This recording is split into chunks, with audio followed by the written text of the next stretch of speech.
It's time to celebrate your birthday and yourself as the spiritual, powerful, magical thing that it and you are. Hey, y'all. I'm Reese Brown, and welcome to Making Meaning.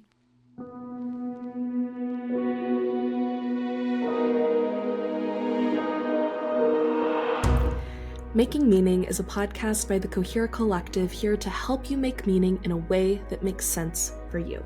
This week, I am joined by author, astrologer, meaning maker, Tamar Hurwitz-Fleming. Tamar has written a beautiful book called How to Have a Happy Birthday, and there's a companion workbook with it too that we dive into and talk all about the magical day that is our birthdays. But more than this, we dig into why we get birthday blues. What does self-love actually look like, and how our birthdays are sitting right at the intersection of all of these things, of the awkwardness that we feel when we celebrate ourselves, but also the necessity of loving ourselves and the tension wrapped up in that, in our relationship to ourselves. If you are interested in reading How to Have a Happy Birthday or getting in touch with Tamar, all of her links will be in the description box down below wherever you may be listening or watching. And this episode does lightly touch on astrology, so if you're interested in hearing more about that, I'll link another episode of Making Meaning right here. Hopefully I'm pointing at the right corner so that you can dive into astrology. If you are interested in working with me, learning more about the Cohere Collective, or Making Meaning, you can head over to www.thecoherecollective.com for all of that good stuff. Okay, I believe that's all I have for you in this intro. So as always, let's take a deep breath.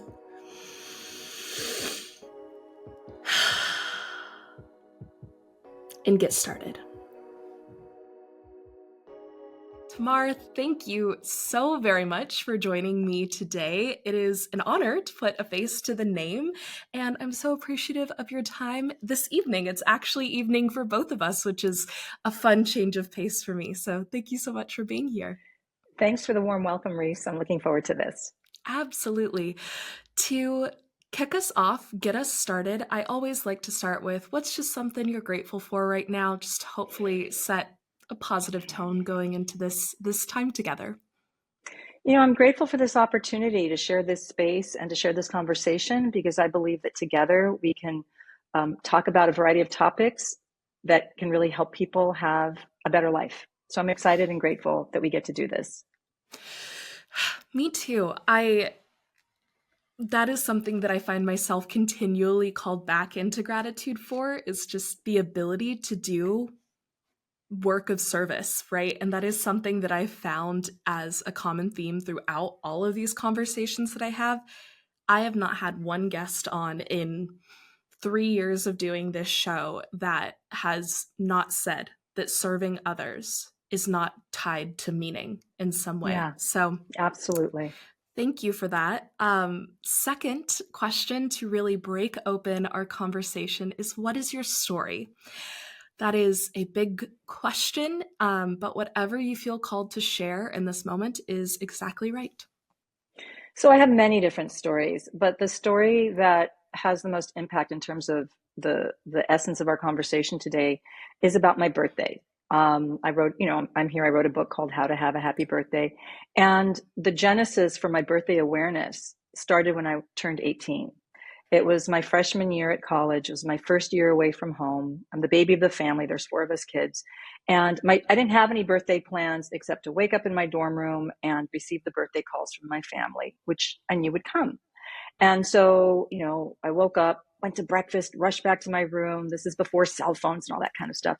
And I spent my whole day rushing back to my room for the calls to come, and they never came. My family forgot my birthday, and it was devastating. It was heartbreaking. And it unfortunately reaffirmed some inner dialogue I had about myself, about not being lovable, not being worthy, and all that kind of stuff that we sometimes get saddled with. And it was a really difficult experience for me. And that story, however, I'm so grateful for, because that woke me up to the pain that we can feel on our birthdays, and the loneliness and the despondency and the disappointment we can feel on our birthdays, and how unloved we can feel on our birthdays, because I went through it. Now, the good news is 2 years later, my story changed. It was my junior year abroad. I was living in France for the year. It was my birthday. My birthday is January 9th, by the way. And I woke up without any plans, but it occurred to me like, oh my goodness, I'm far from home. No one's here to do this for me. I'm going to take charge of this day. I took the day off classes. I walked through town. I bought myself some fancy French perfume that I couldn't afford. And I had some friends over for cake later that evening, my school colleagues. And I ended up having the best birthday of my life. And comparing those two birthdays so close together, they were only 2 years apart, it occurred to me like, oh, I get it. You have to take charge of your birthday and do what you want so that you can have a happy birthday. You can't be passive waiting for the phone to ring so that others can do for you what really you can only do for yourself, which is to put yourself into the center of the day, honor yourself, celebrate yourself, invite people to join in, but to make it happen for yourself is what I learned. And that's the story that I bring today, because since that point, since I turned 20, and I'm 59 now, so it's been many years since that point where I had this awakening, I've been paying attention to my birthday every single year as it's built, arrived, and then faded out. And there's a real energy that comes to birthdays. And some of us want to avoid them. We don't want anything to do with them. We get the birthday blues. We feel anxious. We cry. And some of us embrace them with great joy and anticipation. And wherever we are on that birthday spectrum, from birthday avoidant to birthday positive, I believe that we can all have a happier birthday from wherever we are on that spectrum if we understand that our birthdays are a major holiday and they deserve planning and intention for them to be fulfilling. It's so beautiful. And I think one of the things that really excited me when I learned about this book, How to Have a Happy Birthday, of course, links to everything will be in the description for anyone that is curious about reading this book. There's also a workbook that goes along with How to Have a Happy Birthday that will be linked down below as well for listeners to check out. But the thing that really struck me was the specificity. And I think so often in this really big, vast world where we have so many different things being thrown at us, it's really easy for something as mundane feeling as a birthday that we get every year to completely just go unnoticed, and actually taking the time to sit back and be with this thing that, yes, it happens every year. It only happens once a year though, right? So why birthdays? Of course, you had this this experience at 18 and 20, but I'm sure you've had so many transformative experiences besides just these two birthdays, right? Why birthday as the thing to really dig into and dive into? So birthdays are so important because they happen one day a year. It's not like a weekly event. It's a 1 day a year event that, just like any major holiday, deserves our attention and our presence. And the reason birthdays are so important, I believe, is that they are the most spiritual day of our year, because it's the day we began our life. And if you think about it, the day you began your life, what's more spiritual than that? And so you're really in alignment with your spirit and your purpose. I believe all of us have a purpose.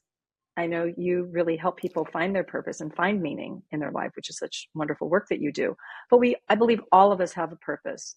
Some of us don't know what it is. Some of us do. Some of us don't know what it is for most of our life. Some of us know what it is from a very young age. But wherever we are in that self-awareness of what am I here to do, the point is that we were born. It's a miracle that we were born at all. It's a miracle that you're here. It's a miracle that I'm here. And it deserves to be honored and celebrated. And our birthday gives us the 1 day a year to do that. And I like it that it's 1 day a year. I always say, and I've certainly been saying this lately, when you celebrate your birthday well, like really, fully immersed and engaged and saturated with that birthday energy, I'm actually relieved when my birthday's over. Like, oh, good, it's over. I did it. I showed up. I did it well. Let's put that to sleep until next year. So I think that when we embrace our birthday as an opportunity to really expand our energy into our essence, into our soul, into who we are, it can nourish us in a very deep way. that doesn't just inform the day itself, but helps inform the rest of the year. That's so beautiful. And I would be remiss not to ask you about your experience with astrology either. Of course, that's listed as part of your expertise in your website and all of the information about you. And astrology is something I am deeply fascinated by. And your entire birth chart is kind of a blueprint for your soul, right? About the journey that you're going to go through each year and throughout life and the lessons that you're meant to learn. And so absolutely, I hear this spiritual magic around the birthday. One thing that I would just love to hear your 2 cents on is the way we celebrate and kind of structure in events around our birthday, because I think all of these things that we do, making wishes and candles and cake and presents feels very, it almost reminds me of Christmas, where if we really go back into the history, we understand that having a tree with a star on top, it's actually deeply pagan, and giving gifts as an offering to honor loved ones, but also to deities and entities. Like it's a deeply spiritual practice that we have kind of co-opted into Abrahamic tradition, but then also into just Western tradition. Many non-religious and non-spiritual people still practice Christmas. And I think the same thing about birthdays, where it's like you're making a wish and blowing out a candle and people are honoring you with presents. I'm like, that's a ritual, babe. Like that's what we're doing. So talk to me about your ideas around these celebrations that we have for birthdays, and any history or any ideas you have about that. I'm just so curious what you think. Well, birthdays have been around forever, since the beginning of our time here, right? And there's different, when I was writing the book, I started doing research on the history of birthdays. And very quickly I realized, oh, you know what? That's actually not what this book's about. It's not a historical review of birthdays. It's not a study of birthdays. It's really a self-help book about how you can have a happier birthday, right? How you can feel more depth and fulfillment and meaning on your actual day, so that it can uplift you, nourish you, and give you good energy, because I believe that's healing. And when we're healed, we become kinder people. And when we're kinder people, the world becomes a better place, one person at a time. So I really do have that that intention behind this book, that it's a self-help book. So in terms of the rituals, though, yes, in our culture, and different cultures around the world have different rituals around their birthday. I'm taking a uniquely Western, United States of America perspective on birthdays.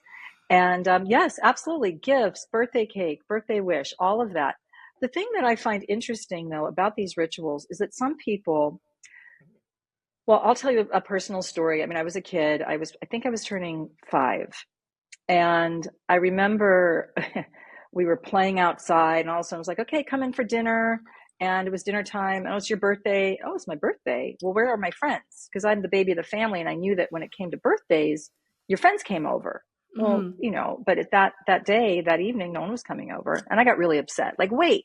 Where's my friend? I know she should be here, because it's a ritual, right? The friends come and celebrate you.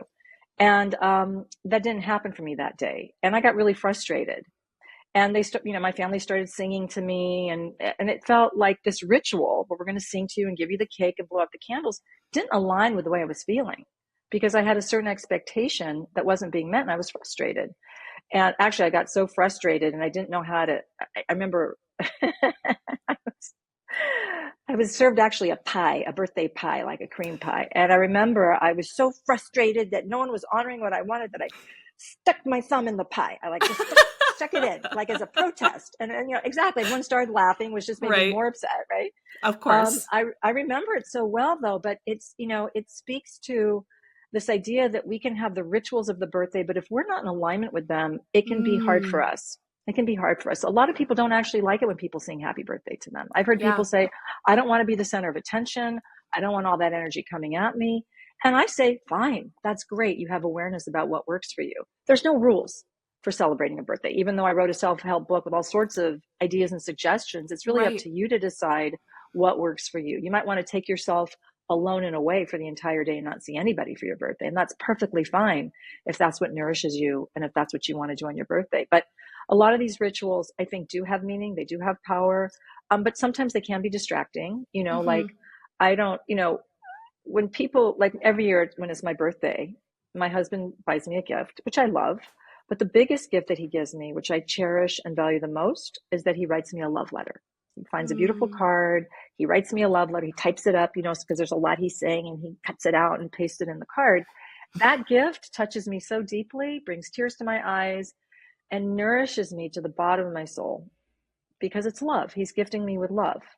And whatever physical gift he gives me is lovely. I consider it a trinket, whatever it is, right? I mean, I've gotten some nice things from him, but that's just a symbol. That's not the heart and soul of what I'm receiving on my birthday from him, which is love. And I do believe that the birthdays can open us up to receiving love from everybody, even strangers. When you go and tell a stranger it's your birthday, let's say you're ordering some coffee or tea, and you tell the person behind the counter, it's my birthday today. Watch them light up and say, oh, happy birthday. They're happy for you because they know what it's like, because they have a birthday too.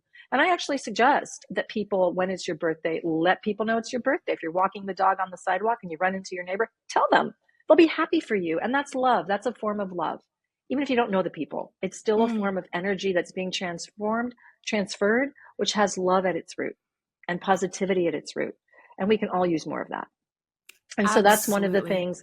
So one of the rituals I do is I actually tell people it's my birthday, whether I know them or not. And one of the new rituals I've been doing for a while, I write about it, but I'm really into it now, is creating a birthday altar on birthday Eve. So birthday Eve is really great. It's like Christmas Eve before Christmas Day. There's an energy that's building. Your birthday spirit arrives, and it's like a freebie. It's not your birthday, but it's the eve of your birthday. And so as you feel the energy build, I like to create a birthday altar where I take a space in my home, clear it off, and then I create, I bring in photos of myself from childhood, photos of my parents, flowers, crystals, a happy birthday banner I string up, which is like turning the light switch on for the joy. And I put whatever mementos I want to reflect back at me the birthday joy. And that's a really wonderful way to start the birthday celebration, is by creating a birthday altar. And I've heard other people do it, and they really like it. It's really the one thing that if you're going to do anything, practice that this next coming birthday, and you'll see that there's some really powerful, lovely magic to it. And then on the morning of my birthday, I did that this year for sure, is I go in front of my birthday altar. I sit there for a few moments. It doesn't have to be for a long time. And I tune in to myself. And I just get quiet with myself. I tune into my spirit. Sometimes I'll pull an angel card with a word on it to represent something for the day or the coming year. And I just take a spiritual moment in the morning before all the excitement begins and the calls come and I'm off and running, to just get quiet with myself, to get grounded spiritually, because it is such a spiritual day. Right. And that's a really wonderful way to get grounded and rooted before I then go external. Have some internal spiritual moments is really nice to do. It's, by the end of the day, it's a little late for me. Like, I feel like the times where I forgot to do that, it's like, wait, my birthday progressed. I'm like, wait, where am I? Where am I? I didn't bring myself along. I was just off and running. So getting centered is a really good ritual that I recommend and do for myself. And then the cake comes, the presents come, the candles come, the birthday wish, all of that. But we can create our own rituals unique to ourselves. Some people really like to go out into nature, go hiking, have some time alone. That's part of their birthday ritual. There's a million ways to have a birthday based on who you are and what you want. So I say, find your own rituals, create what works for you, and don't do something just because people expect you to do it. If people are going to be disappointed that you don't want cake and candles, that's their problem, right? You don't have to please anybody on your birthday to make them feel good. I spoke with someone recently. He was turning 50. And what he wanted to do for his 50th birthday was just go by himself on a trip. But his family, his friends really wanted to celebrate him. And so his 50th birthday was spent doing something that other people wanted to do. And one of the things I said was, maybe you could have celebrated a week before or even a month before, and then had what you really wanted. So give yourself permission to do what you want one day a year. A lot of us are people pleasers. A lot of us are givers. A lot of us are taking care of others. It's comfortable for us to do that. It can be really hard for us to receive. But one day a year, allow yourself to give to yourself and receive whatever it is you want, and to ask for it.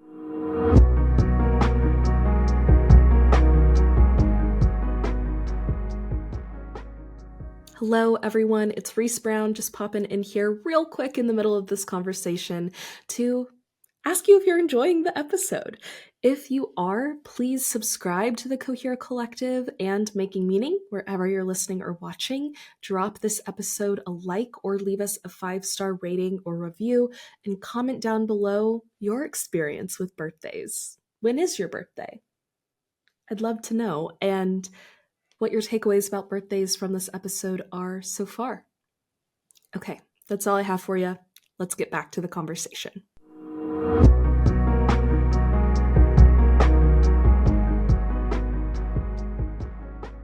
I think there's something really beautiful about the telling people it's your birthday, even if they're strangers, because it feels almost like selfish and self-centered, but it's actually just a truth. You're just sharing this truth. And I think a really healing piece of this people pleasery energy that is kind of I've heard repeated more and more in our zeitgeist is this idea that when you are vulnerable with someone else, that's actually giving them the gift of being able to witness you. You love taking care of other people. That lights you up. Why are you taking that joy away from someone else? And it's like you are giving someone a gift when you tell them it's your birthday.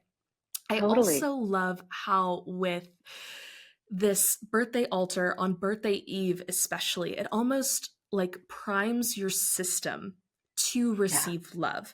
And it makes me think of the RuPaul, if you can't love yourself, how in the hell are you going to love somebody else? With very much like, in order to be open and ready to receive love on your birthday, you got to start with that time with yourself, with I love myself. And only with that foundation will accepting any love feel authentic and not uncomfortable or brushing off and, oh, thank you, but it's not a big deal, or don't worry about it. Or, and I do wonder how much of this, it's a very strong theme throughout the book, that birthdays really are about self-love and how you give and receive love. And I do wonder how much just your thoughts on this with people who don't like being sung to or don't want to make a big deal out of their birthday. Absolutely. It should be yours. It should be your day. How much of that do you think we see and find because of some deeper wound that needs healing, or inner child that needs integrating, or shadow piece that could be brought into the light? Any analogy to talk about this, right? Or is actually an authentic representation of the self? Because I think both are really possible, right? But I would love your thoughts on that. Yeah, there's a lot there in what you just said, and it's all true. I just want to go back to what you said earlier about we can't receive love from others unless we love ourselves. And that's true. And a lot of us have a really hard time loving ourselves. And if I used to have a hard time loving myself. I don't anymore, thank goodness. And that's one of the benefits of being 59 years old, is that we get a lot better with age. Life gets better. I mean, that's the thing they don't tell you, but it's true. And so I'm so much more comfortable on the inside with myself. Those mean, negative voices, they don't exist. They're gone. And I just enjoy my life. I enjoy who I am. And, there's sometimes more than other times. But the point is that a lot of people have a hard time loving themselves. And I don't want anybody to feel pressure that you need to love yourself. It's like you actually don't. You actually don't. What you need to do, ideally, is start to have a more pleasant relationship with yourself. And one way to do that is by using your birthday as an opportunity to ask yourself, hey, what do you want to do today? Give yourself the space to take the day off of work, and if you can't, take the morning off, or to do something that you want to do. Practice being your own best friend that wants to take yourself by the hand into the fun that you would like to have. You don't need anyone else to do it for you, but to start that relationship with yourself by saying, hey, what do I want to do today? How can I open myself up to the good energy of the day, is a step forward in beginning a more positive relationship with yourself. Because I think to actually love yourself, that's a really big deal. And a lot of us don't get there in a lifetime, and we don't necessarily get there early on in our life. Right. And we're all on different frequencies with that. And whatever your journey is around that, God bless you. It's not easy to not love yourself. It's very painful, actually. And one way that we manifest not loving ourselves is actually avoiding the good energy that people want to give us on our birthday. And I think that a lot of times we sabotage our birthday joy. We sabotage any of the pleasure we could have on our birthday because we want to hang on to these negative beliefs we have about ourselves, that we're not worthy of celebration, that we're not worthy of being loved. People don't really love us. And so I don't want to open up my heart and be devastated and disappointed when I show up with expectation and hope that people will celebrate me, and they don't, because it's just another day to them. And that can happen. And that has happened to many of us, especially in childhood. We see, we get information when we're kids about what birthdays should be and what they are, especially with friends or at school. And when it doesn't happen for us, it's like, wait, like we're anemones, we're very sensitive when we're children. And so we shut down and we protect ourselves. We protect our tender heart. And we would rather stay protected than to risk the vulnerability of pain and hurt by opening up and having our expectations not met. And so that's why I really advise people to not depend on others for your birthday happiness anymore. To say, you know what, I don't need anybody to make my birthday happy. This is under my control now. I'm empowered to decide what I want to do for my birthday. And I can't predict how the day will go. I can't script it. But I know that I can do my best to plan for it and show up for it and be open to it and see what comes. And I promise you, if you do that, you can have a happier birthday. And from that experience, you can move forward in your birthday expression and experience. No, that really is so beautiful. And I completely agree. I think that self-love, it would be so easy if it was this switch that we could flip, right? It's like, that's something I need to work on. Great. We got it. We're good. That's right. That's right. I really love this idea of like, well, start with just a more pleasant relationship with yourself, right? Like how you do anything, take baby steps. How do you eat an elephant? One bite at a time. Like, right. Because I think too, when we become aware of these self-growth edges, that can just be used as another tool to shame ourselves, to hate ourselves as opposed to loving ourselves. And you're never going to hate or shame yourself into doing anything. So having this gentle approach, I think, is not just beautiful, but really effective and practical too. And what I like about it is that, people will give it to us. Like if I say, I'm taking the day off work because it's my birthday, everybody's going to understand that. If I say I'm taking the morning off and I'm going to do this, people let you have it. There's a lot of grace on your birthday. That's why it's a really good day to practice having a pleasant relationship with yourself, because people will give it to you. No one's going to argue that you're taking the day off for your birthday. Just plan for it in advance. Don't tell your boss the day before like you're not showing up. Plan for it 6 weeks in advance. Do what you got to do to get that day off. No one's going to argue. And I feel like, so there's a natural support system in place for you to have a happy birthday by the people around you. And even though I just said, don't expect others to be happy for you. And I know that some of us have had difficult experiences, let's say in childhood, or even in current time relationships, adult relationships. I've heard plenty of stories of people whose partners aren't celebrating them, even though they ask, and they're just not showing up. And that's a whole nother thing. Right. But my point is that generally speaking, when we make the effort to celebrate ourselves and to celebrate our birthday, there's a lot of support for it. Yeah. And that can, that we do have the permission to take that day for ourselves. Well, and I think that ties back into something you said earlier about, you tell the barista it's your birthday and they light up because they understand what it's like to have a birthday, right? It is a grand unifier because it is something we all experience. And so it is this really cool way to play with self-love, in that you have a really direct one-to-one experience of how you treat someone else on their birthday versus how you treat yourself on your birthday. Yeah, and I love so much what you say about kind of letting go and cutting the cord on relying on other people for this birthday joy, that it is your job. And in you telling the story of your 20th birthday in France, and it was it's this radical freedom where not only is it my responsibility, but I get to do this thing, right? It's not I have to, it's I get to.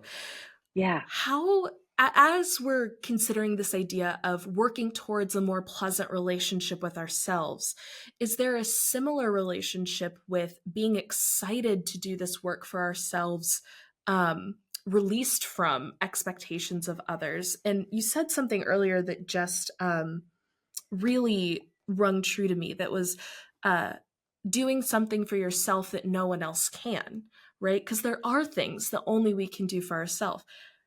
How are these two, self-love and kind of self-care, obviously connected, but the freedom of choice and duty and having to do the things to take care of yourself versus this more emotional relationship to self, how are these two connected and how can we work on them together? Well, I keep coming back to this idea that birthdays, like you said, it's the great unifier. We all get one 24-hour period a year, no matter who we are, no matter what we live, no matter what we believe. It's the exact same thing for every person on the planet. I actually don't know anything else that is, besides death, that we all go through, that is exactly equal for everybody. I don't get to have 27 hours and you get to have 22 hours. Like we all get one 24-hour period a day. And that's incredible. Like we all understand what that means. And so I keep coming to this idea that if we can create what we want and practice asking ourselves, what do I want to do? What do I want to create for myself? What do I want to experience this one day a year?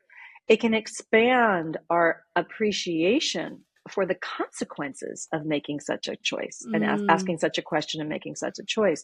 I spoke with somebody recently who had a great birthday. She read my book. She said, I asked my husband for the gift I wanted. I told him what restaurant I wanted to go to, and I had a great time.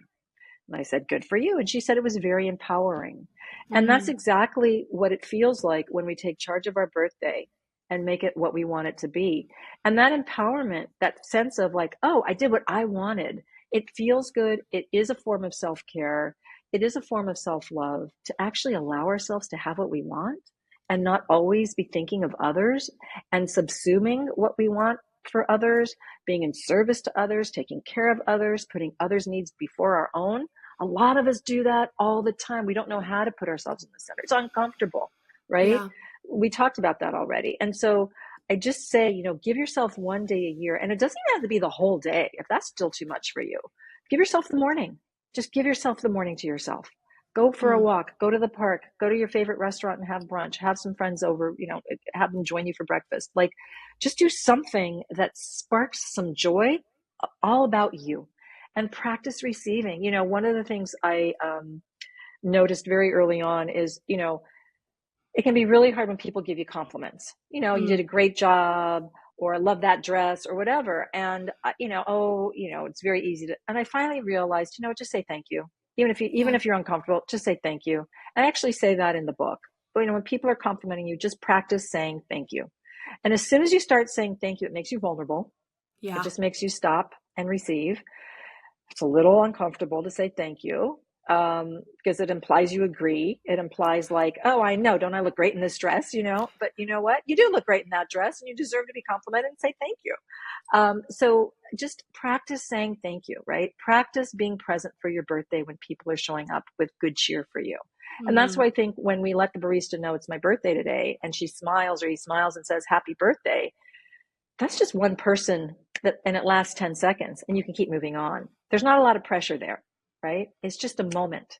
It's not like it's a birthday party filled with 20 of your friends and it's lasting for 4 hours and there's a lot of energy you're dealing with, right? right. There can be fragments of joy that we avail ourselves to on our birthday that again can help us get more comfortable feeling more and receiving more positive energy in our space and in our psyche and in our Mm, heart. And that is a form of self-care, and that can lead to greater self-love. And if we're not up for self-love quite yet, at least affinity with self, appreciation and mm, friendship with self, right? Can we be our own friend, right? Can we be our own yeah. friend? It's making me think of this philosophical idea. Oh, I want to say it's Heidegger, but I don't want to say that convincingly and then be wrong. So I'll have to research it and quote it in the description. But this idea of being is becoming, right? Before Mm, we can be fully loving of the self, we can embody the becoming through these acts, through these Yes. moments of care, through this practice, in both the kind of spiritual understanding of practice. But I think when you traditionally think of practice as a sport, it's like, no, you show up, you do the work, you Yeah. practice it, right? They're actually the same thing. And that in that practice is actually when we stumble into the self-love. That's actually when we are loving the self, and that through that becoming, we are already in the being of it all. That there is some sort of nuance there that I think is really beautiful and allows hopefully for some self-grace through the Yeah. process too, right? That as you Yeah. stumble through the practice, it's like you're on the journey, you're on the path, and it's okay to stumble if it does start with just the morning. And I think I also want to urge listeners, if something that has been said or brought up as something to try, and there's a hesitation or a snag in the self, pay attention to it. Maybe not have to go out and do it right away, but investigate it, sit with it, meditate on it. Where is that snag from? Because I know for me, even the idea of telling a barista, hey, it's my birthday, it's like immediately I have this, ooh, I couldn't do that. Why? Why does Yeah. that feel bad to me? Right. And Yeah. so I Or think, scary. yeah, Feels yeah, scary. Yeah. And absolutely. yeah, and I love what you say about practice. And so maybe for those of your listeners that have a hard time with their birthdays, rather than saying, okay, I'm going to have a happier birthday, which is, how about practicing having a happier birthday? Mm, Don't, because if you're practicing, you may not succeed, but at least you tried, right? And so there's a lot less pressure when I say I'm going to practice having a happier birthday. So I love that. So thank you for sharing that. I'm going to put that into my brain and use that because I think it's really useful. And also in my workbook, there's a lot of questions about why I might not enjoy my birthdays, what kind of yeah. issues come up for me. And so that kind of self-investigation, I think, is essential to understand why we don't have happy birthdays. I don't think that we can have a happier birthday unless we understand what our block and hesitancy is. For some of us, especially women, there can be challenges around aging. And, I will say again, I'm 59 years old. We know that there's their entire industries built around keeping us forever young. We know that advertising, messaging, influencers, it's all about, staying as young as possible. I think that's a big lie that everyone's buying into. Some of us aren't. But this idea that younger is better is just not true. And we're not doing anybody any favors, especially ourselves, if we hope to live a long life, by adopting that belief and perpetuating it and being ashamed of ourselves as we age, as if age is a 4-letter word. I've heard that women, when they turn 40 and 50, a lot of them don't want to celebrate their birthdays. Again, they don't want to acknowledge they're getting older. To them, it's a loss of power. Mm, And I want to just turn that on its head and say, actually, I am more powerful now at the age of 59 than I was when I was 29. Sure, I've got, absolutely. silver hair coming in, and I've got my wrinkles, and I've changed physically. And sure, I've got more aches and pains and all of that. There's some real stuff going on there with aging. And I don't want to minimize that. But the internal relationship I have with myself and the work that I do in the world is as vibrant as it's ever been, and it's even better. So Mm, I just want to acknowledge that sometimes our problems with our birthday is just cultural fear of, like, I don't want yeah, to acknowledge that I'm a year older because it means I'm absolutely. losing something. And one of the questions in the workbook is, what do I think I'm losing as I age? And you actually are losing stuff as you age. You are. I'm not running up and climbing jungle gyms like I did when I was a kid. I'm not. It's actually, it's not a good idea for me to do that anymore Right. physically.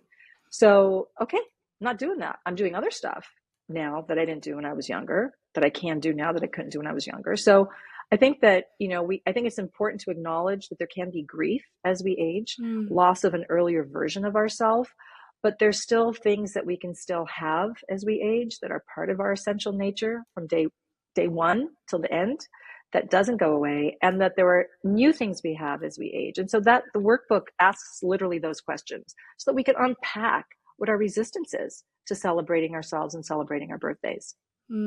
I think that's so beautiful. And I actually have a question about this specifically that I want to ask. But before I get into it, I would be remiss if we didn't acknowledge your little friend that you have. Is this Sweet Pea?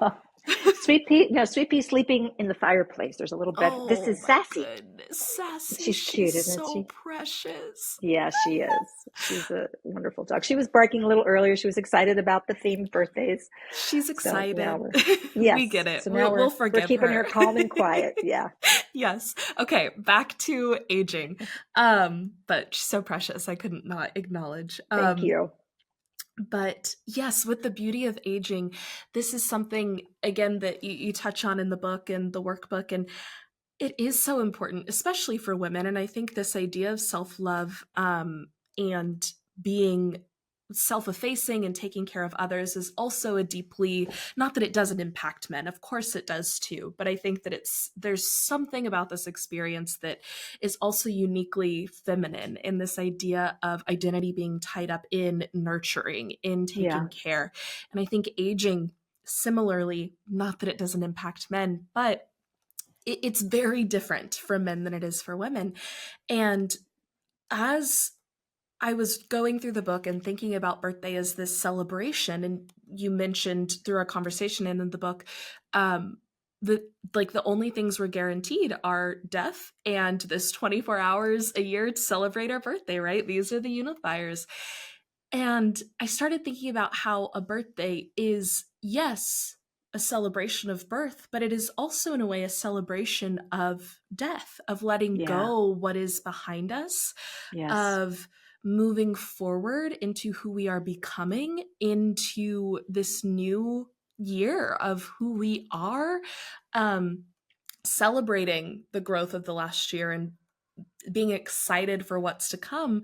But it is also this marker of things that we have lost and this marker of Yeah. grief. I think similarly to the holidays, birthdays and like Christmas and Thanksgiving are these times that we feel grief the most strongly because it's when, you notice the most when, for me, like grandma isn't there anymore, right? Like Yeah. that is when it really sticks out. Yeah. Um, what are your thoughts about how a birthday can be both a celebration and a remembrance, but also celebration of the things we have lost, that it can be both um and perhaps how that relates to this idea of aging too. Yeah. And you know what you said literally just brought tears to my eyes because my parents are no longer on the planet. And when my birthday comes, I have pictures of them on my altar because I love them so much and they're not here anymore. And they're the ones who brought me here, right? Without them, I wouldn't have been born. And I feel them. I know their spirits are with me. I know they love me. I know they're cheering me on from the spirit world, but I miss them. And so a birthday really reminds me that they're not here, you know? And so, yeah, birthdays are an opportunity for us to say, where am I in my life? Who's not here anymore? Who should have been here to wish me a happy birthday, but they're not? And who's left? My parents are gone, but I have 5 wonderful, young, adorable grandnieces who are filling my life with joy. I don't have kids myself, but I've got grandnieces. And so I've got the joy coming from a new generation of beings that are here that I love and that love me. So it's turning your attention to what's here, not to forget what you've lost, but to focus on what's here and what's new and what's different and what's wonderful. And they can both Mm, coexist. And I think a birthday is a very powerful time to self-reflect. And I think a lot of people feel that intuitively, which is why they can start crying before their birthday comes. They can start feeling anxious. Even if they like their birthdays, there can be this feeling of dis-ease because there's some resolution that needs to happen. Almost like New Year's, when December wraps up, we can feel like it's coming to a close before a new year begins. Well, our birthday is our personal New Year. So you could mm, imagine that whenever your birthday is, then in the weeks and days leading up to it, that you're going to start feeling a rapid sort of closing up of this year that's coming to an end before your personal new year begins. And there's energy there. And it's for you to do with what you choose and mm. what you can do with it. But I'm 59. I turned 60 in January. 60 is a big one. It's a big one. It's a big one. And as a friend who's now in his 70s said, he goes, you're no longer middle aged when you turn 60. I thought, wow, that's exactly right. And it's okay. I'm okay heading into my senior years, but it means there's less life ahead of me for sure. And so, kind of like what you said, that having a birthday reminds you that in some ways you're 1 year closer to the end of your life.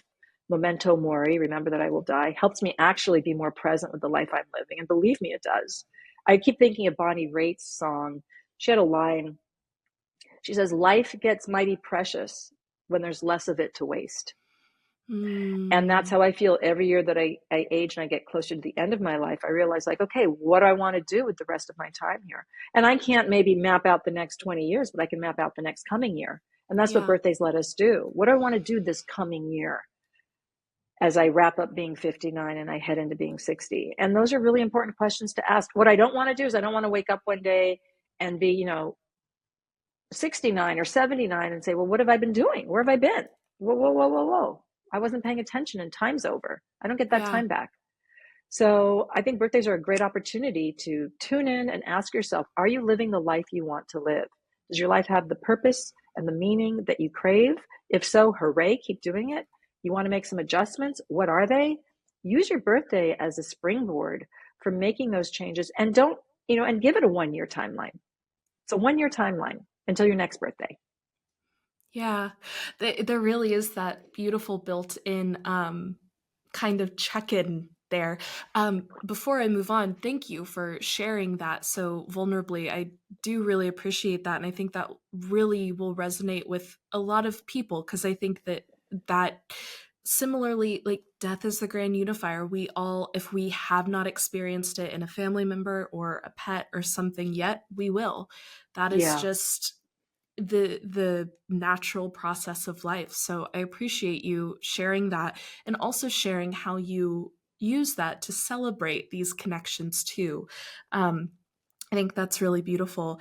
One of my English teachers in high school always said that he got his mom a gift on his birthday every year. Yes. And I thought that was Yay. just so lovely, right? That it's like, yes, it's Yes. also like such a moment of that, of like the trauma that your mother's body went through to bring you into this Yeah. world. Like, that is so Yeah. real. Yeah. Another thing I want to talk about with this kind of built-in check mark that birthdays bring, and the power that those can have for us, and really the reflective power and feeling that build up as you go, like the week before your birthday, and it's kind of like chugging up the roller coaster. Yeah. As an astrologer, what is so powerful to you about these specific moments in time? What is the energy around birthdays that we feel tied to? Of course, there is this kind of date, but we could have been born on any day.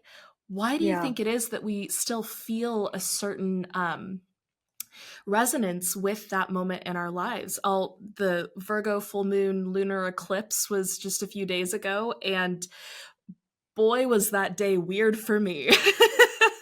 Like, it felt different. And we're in Venus retrograde right now, Mercury retrograde, and whether or not listeners may believe in the energy of these things or not, I think it's interesting to notice the global trends that take place around these times. And yeah, so that's, I suppose, my 2 cents on a broader astrological spectrum. But as an astrologer, what is that energetic tie to this momentous day besides just the date? Well, you know, as souls, we choose the moment of our birth, whether we're preemies or late or whatever, cesarean section. We're fully aware of how that's going to be when it happens. And in that moment that we take our first breath, that we become embodied in our physical form, the planets are in a certain place in the sky. They're there, and they exert certain psychic forces that help create a blueprint for the life that we have chosen to live. I don't understand how this works. I don't understand why it works. I just have seen that it does work. And so when I look at a person's birth chart and I see where the planets are, I can see the certain tendencies they have in this lifetime that help shape and guide the life that they're choosing to live, that their soul is choosing to live. Some Hmm. of us manifest and self-realize, some of us don't. Some of us aren't living up to that potential. That's okay. It's a life to have. But some of us are, and it can be seen in the chart what your potential is and what your tendencies are. Where you choose to put your sun sign in any given part of the chart's broken up into different areas, and what sign you're born under actually influences how you radiate your core being in this world, how you shine, how I shine, literally like the sun, how I generate my warmth, my being, my ego. And so your birthday literally is a solar return. On my birthday, my sun sign is sitting exactly at the spot it was when I was born. And it's lighting up that beingness of who I am. And it's saying, I'm bringing some light and some warmth to who you are and who you were born to be. And to me, that's the beauty of the birthday. Astrologically speaking, the sun's coming back, checking in on itself, saying, hey, are you being who you want to be? Are you being who you were born to be? Those are some of the questions that I ask myself with each birthday that comes and each chapter that comes, because, as we age, we change. That's for real. And, turning 60 is going to be very different than turning 40. It's going to be very different than turning 20. And so it's going to be very different than turning 80. So let's acknowledge that wherever we are, at whatever age and stage we're at, that there's a different way to be and a different meaning to it. And that solar return, astrologically speaking, lights up that day for us. That's so beautiful. I love that image. And I think for me, the more I learn about my birth chart, it's so fascinating to reflect on the aspects of self that I really resonate with at different times. And as I've gotten older, I've really begun to kind of shift how I see my rising sign. And it's like, oh, well, that really shows up in this area. And my moon was way more present when I was a kid than it is now. And like all the different meanings around that.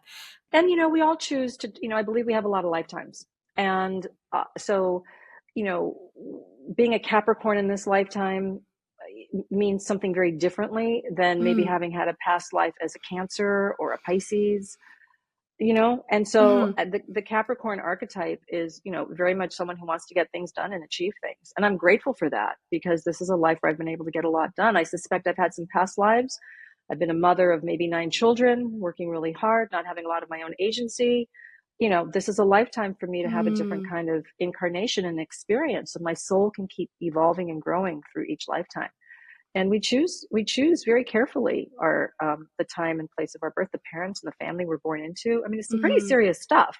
Yeah. This choice of being born into a life, and and some people that were born into highly dysfunctional families can question, why would I ever choose to be born into that family? Right. There was a lot of pain there, and I just suggest that it's there for whatever reasons you can determine, and to whatever kind of healing you can bring to the situation, even if it's just to yourself, through the difficulty of having had those early years under the influence of people who didn't really know what they were doing, or didn't do it well, or actually created serious harm. I'm sorry that happened, but just it's yours now. So what are you going to do with it? And how do you transform that? That's your journey now. And that process can help your soul evolve. Yes, absolutely. And you perfectly answered the question that I didn't even know how to properly ask. So thank you for your wisdom there. And I know you mentioned that you don't quite have a full conception of all of the ways that, the planets may work and how we necessarily choose our birth chart and how we land, but that you've seen this to be true, that it comes to bear very strongly. How does that bring meaning to you? And of course, your work is much broader than just astrology, but how is that defined or supported your definition of meaning and the way that you make meaning in this life and help others make meaning too? When I give someone an astrology reading and I help them understand that the tendencies they have in this lifetime were there from the moment they were born, that it wasn't just, good parenting or bad parenting or circumstance, but actually, no, you're like this for a reason. And this is who you are. And so it gives them actual permission to continue being themselves without struggling anymore. I have, just for some self exposure here, I have something in my chart, and it's on my personal website. I show my chart, and I'm happy to do that. But I remember when I had my chart read when I was 19, the astrologer said, you have a tendency to be controlling, to want to be in control. And he was right. I did. And I always thought that was a bad thing, and that it was like a neuroses from childhood, and I needed to deal with it and conquer it and stop it. And I've since come to learn how grateful I am for this strong planetary influence in my life to want to be in control.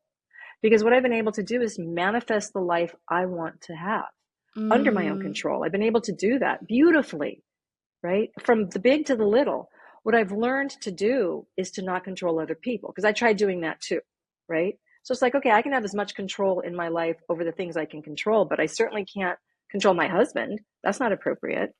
And I've had to learn that lesson. That wasn't a lesson I learned right away. But when he said at the age, again, I was 19, you have a tendency to want to be in control and to be controlling, I felt so much cosmic harmony. Like, oh, this is who I am.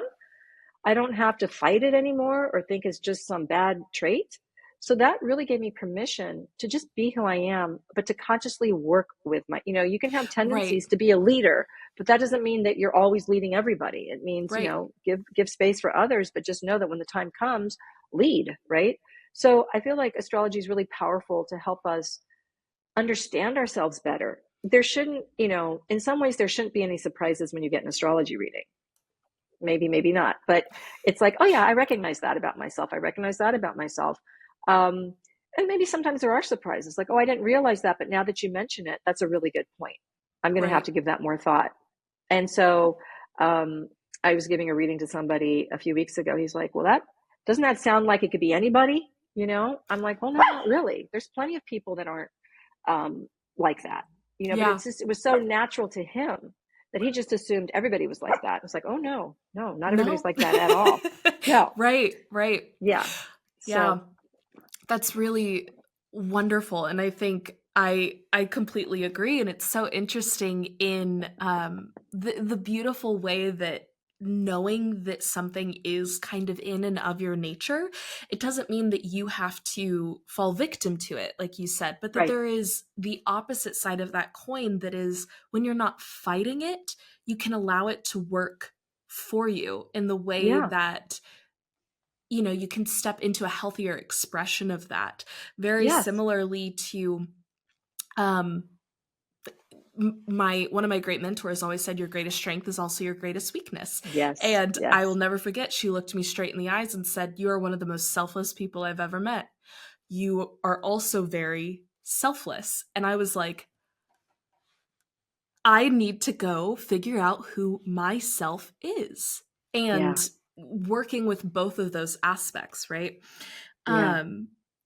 I do want to also ask, in line with this kind of helping people come into their own and live with meaning as well, is kind of the crux of a lot of this work that you do, both astrology and birthdays. And I think birthdays is such a beautiful kind of intersection of all of these things, right? The Yeah. main theme that I really felt in reading the book and working through the workbook was self-love. And of course, that's kind of been the theme of our conversation here. Um, why is self-love important? And I know that that may seem like a trite question, but I think it's something that has just become so easy to kind of like self-care, self-love, do your face mask and bubble bath, and you need it, like put your own oxygen mask on first. And it's become really easy to understand that it's like, okay, yes, I need to do these things, but actually you should still be self-effacing and not Mm-hmm. need these things. Mm-hmm. Yeah, so talk to me a little bit about why self-love is actually important and what that really looks like in a real way. Yeah. To me, my definition of self-love for me is being my own best friend. Like, Mm. life is just more fun when I have a great relationship with myself. I get my own jokes, Yeah. right? I want what I want for dinner. I agree with myself on that, like I agree with everything that I want. Like, oh, good choice. Oh, I like that. Like, can we, can we have an inner best friend, and can it be us? And that's a form of self-love that I think is, I like that definition because it puts us in the position of being our own friend versus Mm. being like, I love you. It's like, no, I just like you. I like you, Yeah. right? I like me. I like me. And thank God I do, because I'm stuck with me, right? I'm stuck with me, not just in this life, but every other. I'm it, right? I'm it forever. This soul that's inhabiting this lifetime. And the more that I can make peace with the soul that's inside this person I'm inhabiting, the more pleasant I can have an experience being physical on the planet, being Mm. physical, being a spirit who's physical on the material plane. You said something earlier that I wanted to go back to about self-love, self-care. Um, and why it matters. You know why it matters? Because when we don't love ourselves, I'll tell you what happens. We become mean people. And we say mean things.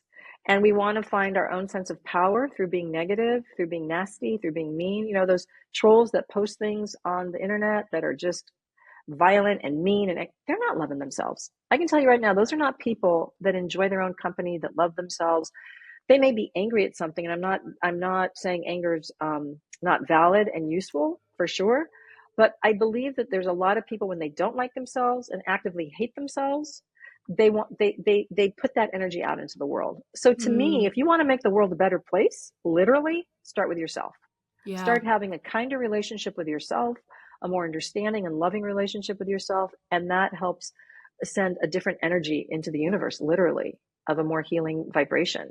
And and I don't, when I'm saying loving yourself, I'm not saying being so self-centered to the point that you're a narcissist.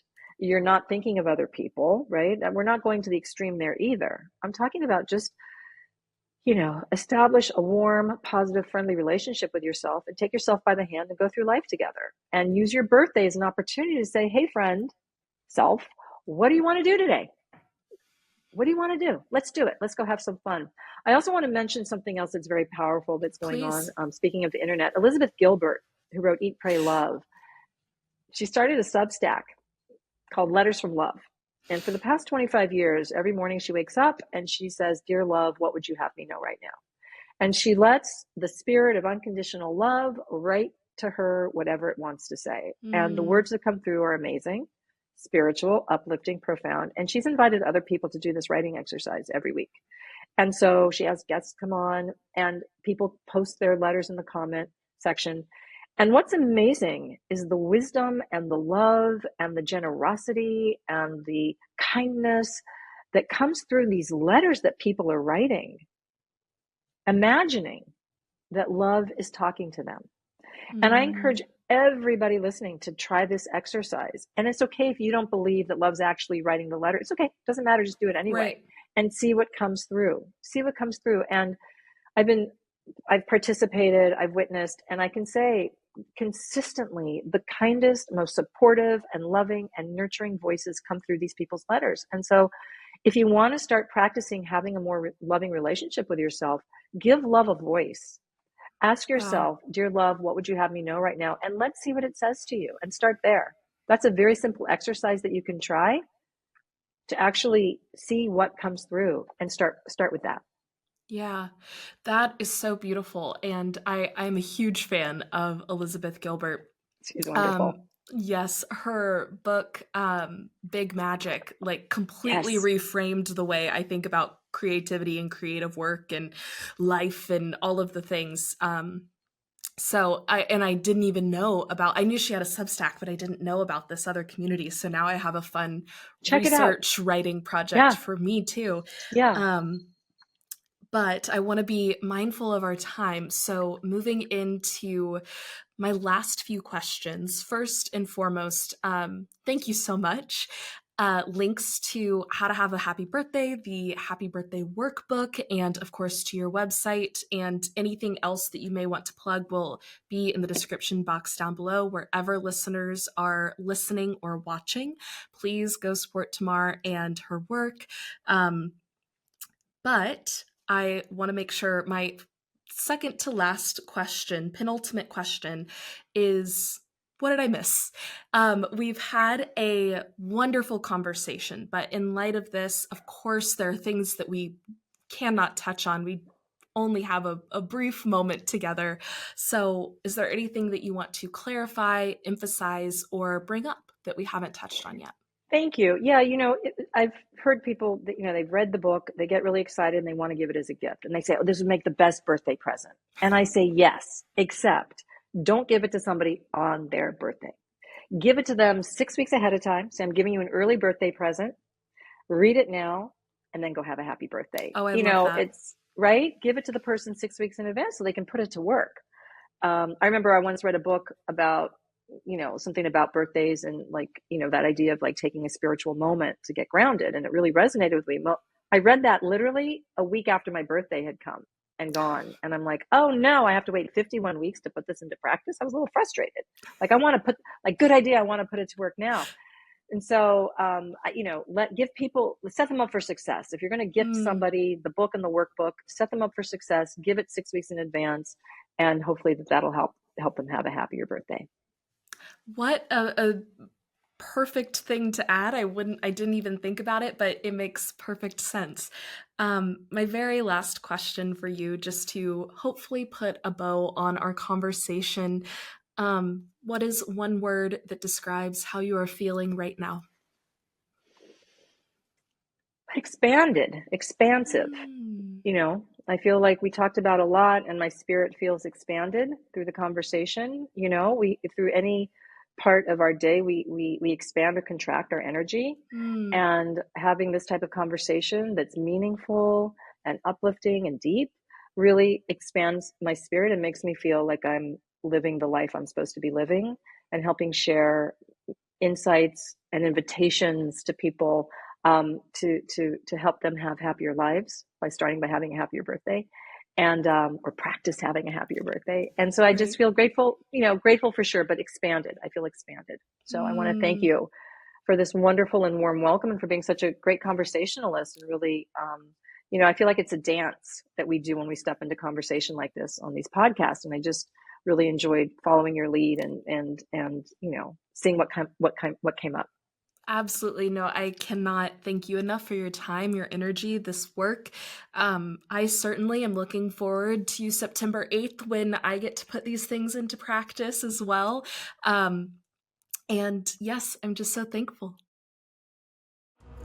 Thank you all so very much for being here today, and a huge thank you to Tamar for her time and energy, her meaning making, and for her beautiful work in How to Have a Happy Birthday.